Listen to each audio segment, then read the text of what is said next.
bilang bahagi nitong impeach ng House of Representatives. So, ano bang tingin mo rito sa pagpapasagot ng yung hinihiling, yung directive ng Supreme Court dito sa House of Representatives para ibigay yung mga facts na hinihingi nila kaugnay dito sa petitions to dismiss the impeachment case against the Vice President?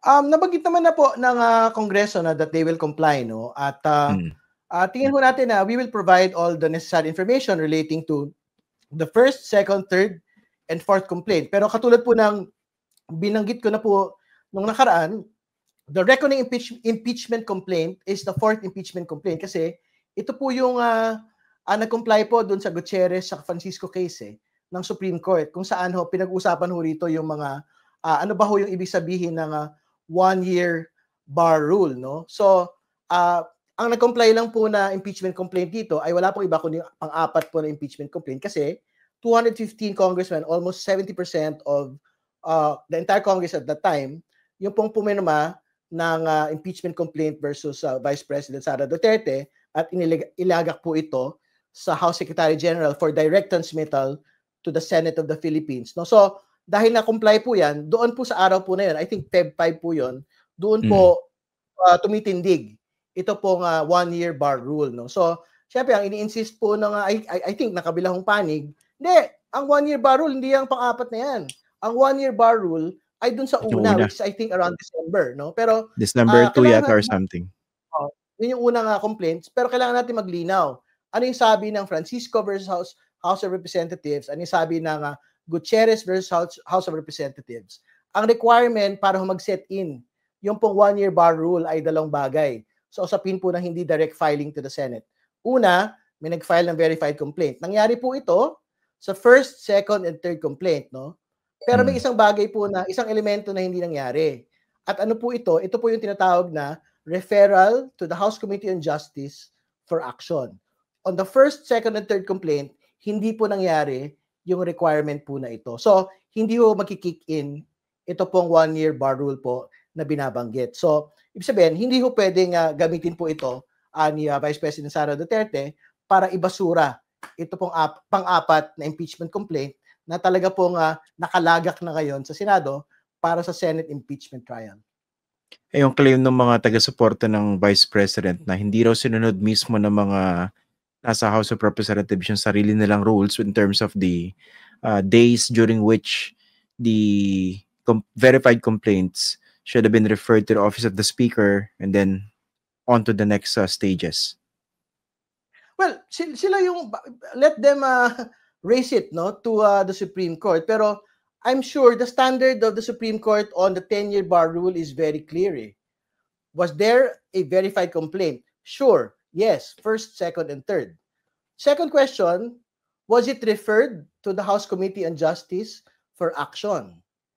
Kailangan ho nila maipakita na nagkaroon po ng actual referral.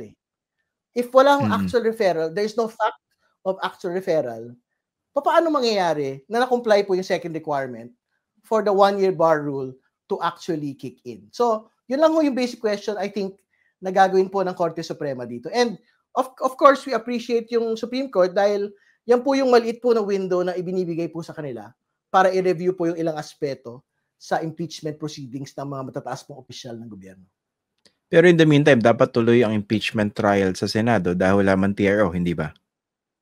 Tama ho yun. Ibig sabihin, hindi po pwedeng gamitin ng mga senador na dahilan po itong Supreme, wala pa wala naman. Antayin muna natin matapos. Kasi una, wala naman pong temporary restraining order na in-issue ang Korte Suprema laban po sa impeachment proceeding. So, basically, pagka nag-convene and to be fair po to the Senate, sila naman yung nagsasabi na ho ngayon na by August, magsisimula na po talaga yung trial po niya Vice President Sara Duterte. And we are hoping na wala akong pag-usapan ditong motions to dismiss kasi wala ako sa rules ng Senate na meron pong pinag-usapang motion to dismiss. In fact, pag motions, ang totoo, ang pwede mag-motion under their rules would be yung pong defense tsaka po yung prosecution. Parang wala tayong pinag-usapan na pwede mag-motion within the context of a trial, ito pong mga senator judges po natin.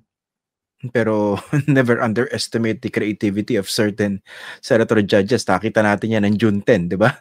Yung mismong Senator Judge Bato de la Rosa, sumubok na ipa-dismiss yung impeachment case. At dito, di ba, I think last week, binanggit na rin niya yung idea na, teka, dapat yata pag-usapan yung issue ng jurisdiction sa 20th Congress Senate, kung meron din bang jurisdiction, kung pwede raw i-bound ng mga desisyon ng 19th Congress Senate yung mga kasalukuyang senador. Ano po bang tingin nyo rito?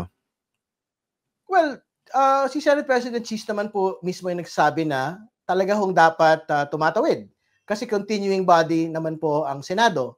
At ang totoo, hindi lang naman po impeachment yung sinasabing pwede yung tumawid. Marami pong mga trabaho ng Senado na non-legislative work ng Senado ang talaga pong tumatawid. No? So, I think yung pong usapin ng pagtawid o hindi, parang hindi na ho yan na pinagdedebatihan kasi nga, I think tanggap na ho ng mga tao na talagang tumatawid po yung mga non-legislative types of work ng Senado. Pero tama ho kayo, we cannot underestimate what senators can actually do. But obviously, we'll just wait for it when it actually happens, when they make these particular motions. Yung August 4 na binabanggit nila, no? I think it was Senator Joel Villanueva who mentioned that in a forum yesterday. Ito rin tinitingnan nilang petsa.